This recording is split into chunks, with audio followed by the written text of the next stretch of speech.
All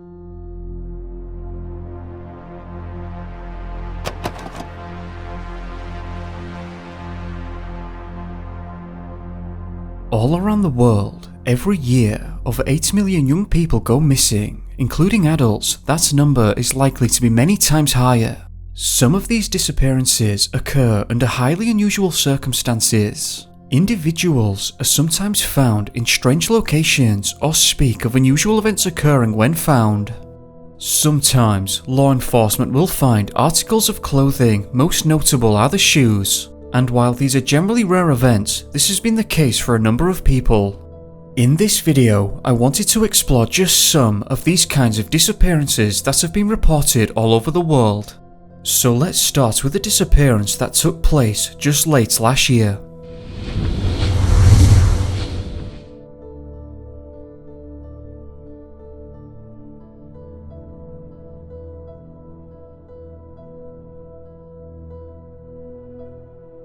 Adam Seaton was an incredibly gifted and intelligent young man. At the time of his disappearance, Adam was a geography student studying at the Edge Hill University and worked part-time as a shop assistant at the Morrison supermarket in his hometown.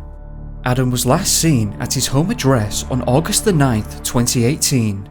He had travelled to the Marshside Nature Reserve where his red Ford Fiesta was found the following day in the car park.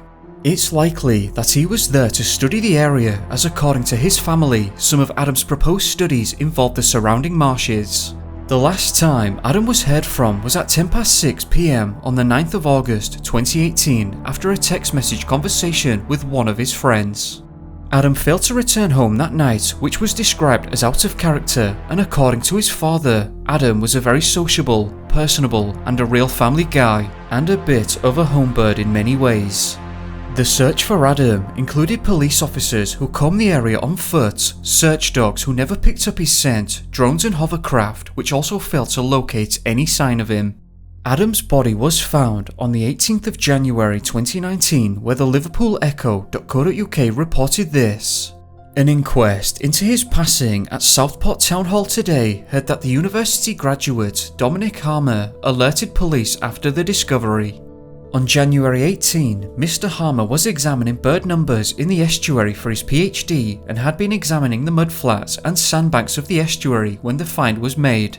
Statements read out by coroners Albert Howard Murphy on behalf of pathologist Dr. Rogers and Detective Jackie Guinness of Merseyside Police stated that the cause remained unascertained.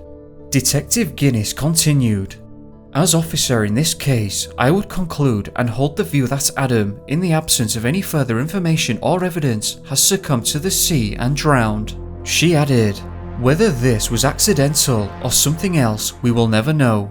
Summing up the inquest findings, Assistant Coroner Johanna Thompson said that the circumstances of Adam's disappearance remain unknown and that it was only possible to record an open conclusion. It's important to note at this point that there was no evidence left behind to suggest that Adam had intended to disappear or worse. Adam's body was found approximately between 2 to 3 miles away from the car. Did Adam have an accident which caused him to fall into the water, and was he unable to get out thereafter if this was the case? It's unusual that despite finding Adam's car the day after he went missing, his body was not located for another 5 months. Was it there the entire time, or was it placed there afterwards? Reading the article surrounding this case, I am of the opinion that Adam was found in an area already searched by the police, as the area in question was scoured, so what happened to Adam Seaton? Now, this next disappearance is incredibly strange and took place in the Southern Americas.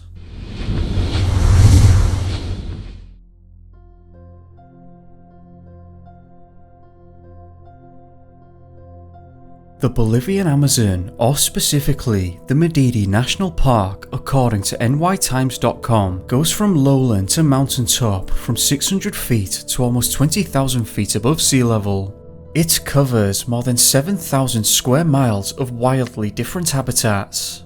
It has cloud forests, lowland jungles, rivers, streams, wetlands, it even has glaciers. The locals state that this jungle can swallow you whole in a matter of seconds, and they say so for good reason. Rivers are vast and go through mountainous terrain with thick blankets of fog creeping throughout the jungle. Surprisingly, despite its vastness and low visibility, disappearances inside the national park's borders are fairly rare. There hadn't been a single recorded disappearance in the park for a long time until late February 2017. At 8:30 PM on this particular night, the Medidi Park Rangers received a radio transmission in which it was relayed to them that 25-year-old Mako Lacunae had disappeared under highly unusual circumstances and left no tracks behind. They were made aware that Mako had been on a rainforest tour with the local agency Max Adventures, and that he was last seen sitting on the steps of his cabin at around 8:30 PM the night before. The park director, Marcos Usquiano, said, "This is a really strange case for us. We're not sure what happened last night, but we need to find out." The rangers on scene made comparisons to a disappearance that took place in 1981, where a tourist by the name of Yossi Ginsberg was lied to and given deceitful information by a fellow traveller. This led Yossi to being stranded in the rainforest for 3 weeks. But this incident was different. After the individuals in the group were questioned, it was thought that this was not the case. The rangers were described as being quiet and looking very determined. They quickly set off and began to search the immediate area inside the rainforest, thinking that Mako couldn't have gotten very far given the harsh terrain and he was wearing sandals. Phaser, a guide for Max Adventures, relayed some interesting details. Phaser said in regards to Mako that he had returned to the camp acting noticeably excited. He was acting a little bit strange, his face just didn't look normal. Phaser was keeping tabs on Mako and invited him and the other tourists to participate in a Pachama ceremony, which is an ancient tradition thanking the Mother Earth for giving them permission to enter the forest. Mako refused the invitation and remained at his cabin. From the point that Phaser left with the other tourists, another guide had made the visit to Mako within 5 minutes, but he had gone. Phaser and the other guides, equipped with flashlights, scoured the lodge and combed the immediate area inside the nearby forest to no avail. Phaser said that they were searching until 5 in the morning and was surprised that he couldn't be located.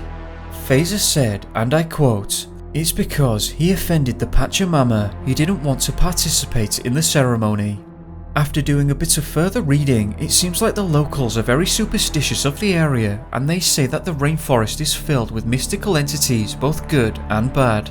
Locals believe that to disrespect the Pachamama is to put yourself at risk from being driven mad by Duende, which they believe to be a spirit that lurks in the forest and has the ability to take and hide its victims.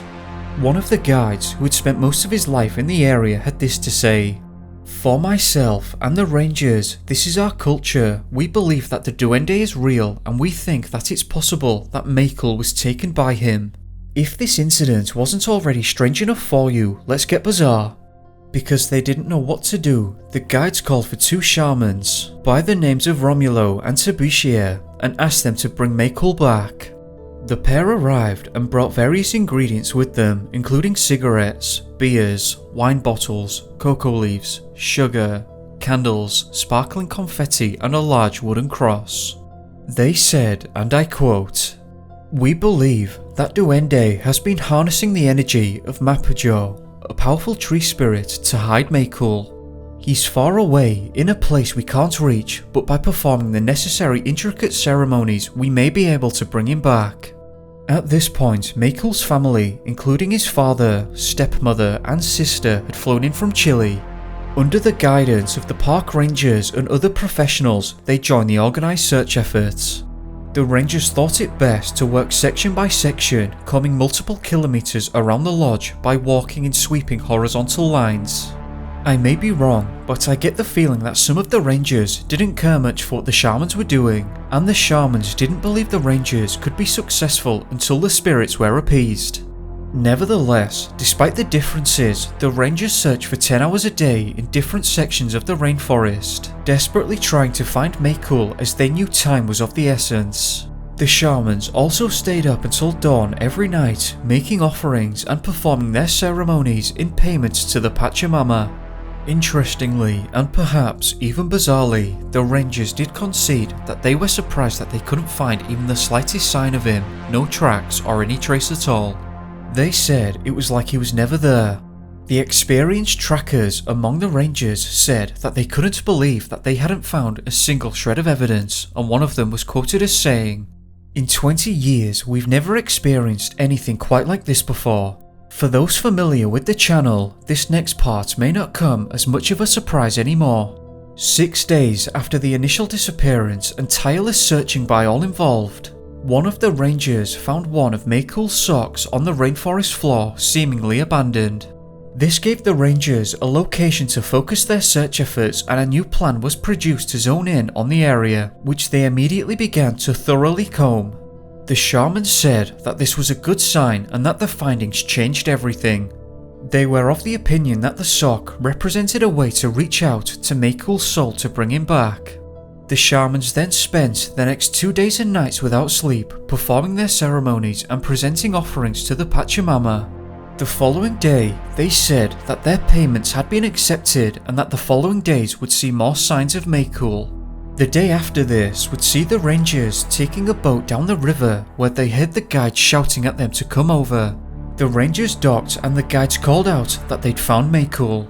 Surprisingly, while he was somewhat dehydrated and had a lot of bites, he had swollen ankles and he was otherwise okay. Mako joked and said that he wanted a Coca-Cola. At this point, let's get bizarre again, why not? Mako was brought back to camp, where he told of what happened to him during his time missing. "I was trying so hard to find the river, but I just couldn't find it," he told the rescuers. He went on and said that he was only able to make it because he was following a group of monkeys that would drop him fruit and lead him to shelter and water. When asked why he went into the rainforest, this is what he had to say. "I was having strange, terrible thoughts about the rainforest and I just wanted to get out. I started running. I was wearing sandals and I said no, they would slow me down. I threw away the sandals, then the cell phone and my flashlight. And after so much running, I stopped under a tree and I started thinking, what had I done? What was I doing? And then when I wanted to get back, it wasn't possible."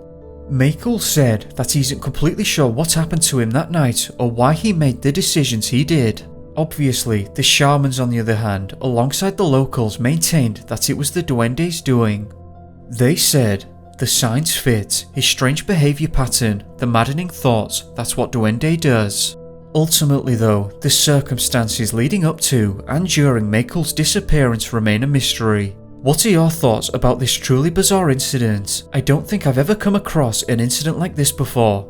But anyway, moving on, let's examine the next disappearance that took place in Australia.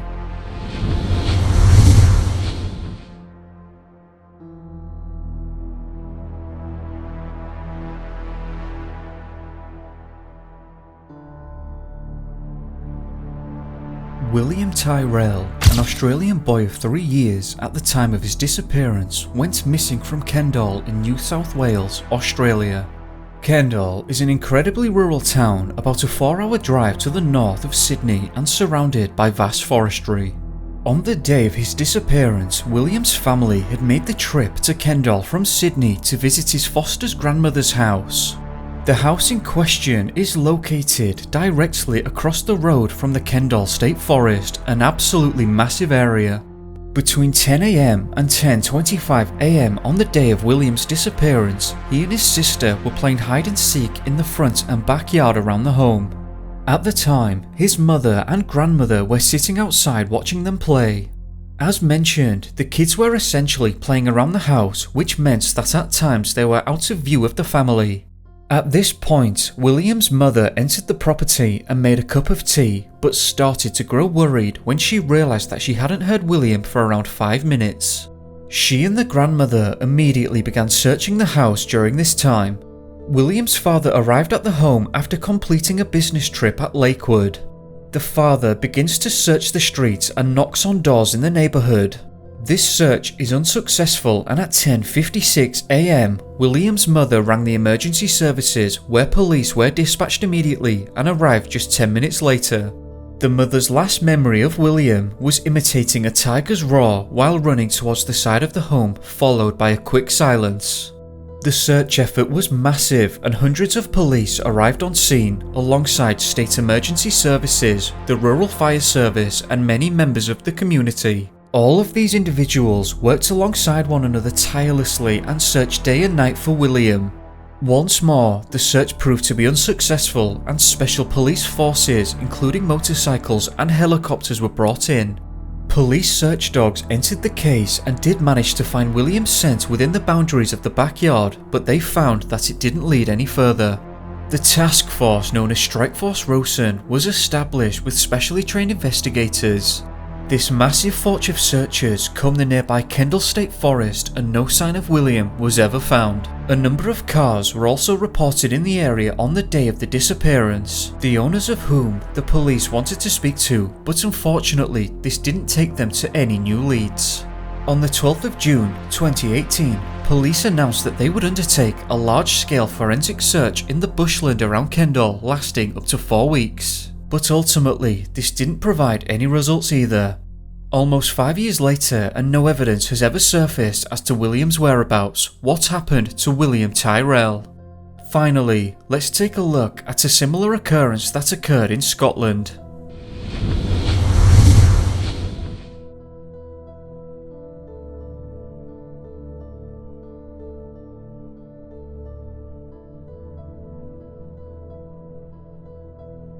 Sandy Davidson, 3 years old at the time of disappearance, was a happy child who lived with his parents and little sister in the ancient settlement, now town, Irvine. Irvine is located in North Ayrshire in Scotland and is on the coast of the Firth of Clyde.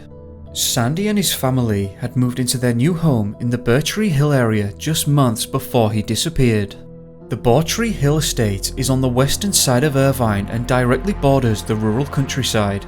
On the 23rd of April 1976, Sandy was taken to his grandparents' house, who only lived a few doors down from his home whilst his parents were at work.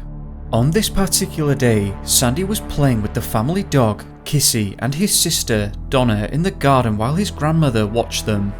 The grandmother went back inside the house for just a few moments, and it's at this point that the scotlandpolice.uk reported. It is believed that the dog escaped from the garden and Sandy went to look for it but never returned. It's unclear as to how the dog managed to escape from the garden, but the gate must have been opened. Now, whether it was blown open by the wind, was left unlatched accidentally, or someone had opened it intentionally remains a mystery. Kissy escaped from the garden and Sandy gave chase. It was reported that Sandy motioned for Donna to go along with him, but instead she went back into the house to tell her grandparents. It wasn't made clear just how long Kissy was also missing for, but eventually the dog did return alone. This information has often been overlooked but could be vital. Was the dog missing for minutes, hours, a day or longer? I don't know, and I could not find this information anywhere. Despite a major search effort, no trace of Sandy was ever found. Whatever took place must have happened very quickly. In an article on the dailyrecord.co.uk, Sandy's father had this to say: "It was as if something came down, took him up and took him away. I remember that day like it was yesterday. It's hard for me to believe that 40 years have passed. It could be 40 minutes.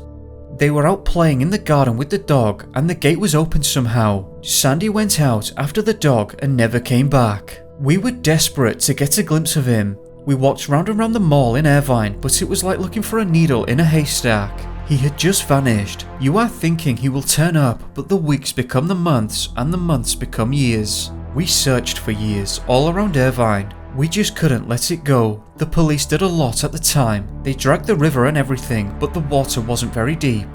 And there weren't many houses even built around there at the time. We've had lots of people come forward with information in the past, but unfortunately it didn't lead to anything. One of the neighbours at the time, who was working in his garden, said that he saw a young person enter a car with a man, but the boy was not distressed and so thought nothing more of it. But this sighting never led anywhere, and it's not clear if this was even Sandy. Ultimately, no trace of Sandy was ever found and he remains Scotland's longest missing persons case. I'd like to hear your thoughts in regards to the disappearances spoken about, and if you know of any that are similar in nature, please do feel free to share them. And if you'd like to do any further reading on these cases, all of the sources and links are in the description below. I'd just like to take a moment to thank all of you that have subscribed to the channel and who share these videos, like them, and just generally show support. I appreciate it a lot and I can't thank you enough. I'd also like to say thank you to my patrons who make these videos possible, so thank you very much to all who have signed up. Anyway, do let me know what you thought of this one, and you'll find all of the sources and links in the description below. As always, thank you very much for watching. I hope that you enjoyed this video, and if you did, remember to like and subscribe if you haven't already, it helps me a lot. I hope that you have a great day, or evening depending on where you are. Be safe guys, and I'll catch you soon. Peace.